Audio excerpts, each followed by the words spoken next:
Now, meanwhile, with just 10 days left for the Indian government to file an appeal in the Danish Supreme Court for the Purulia arms drop kingpin Kim Davies' extradition, India is preparing its plan of action and preparing a detailed response to counter Davies' charge of poor human rights conditions after the Danish High Court rejected India's plea for his extradition.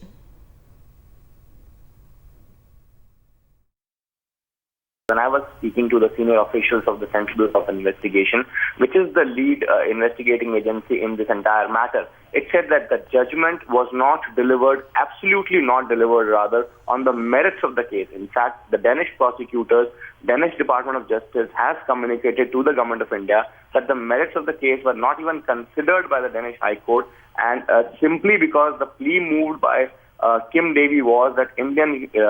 human rights record inside the jail is absolutely abysmal, absolutely pathetic, and that is why, being a Danish citizen, he should not be transferred to such a country. Now, the Government of India, the Ministry of Home Affairs in particular, is preparing a full dossier on the jail reforms that have been undertaken in last 2 decades in this country. Not only that, to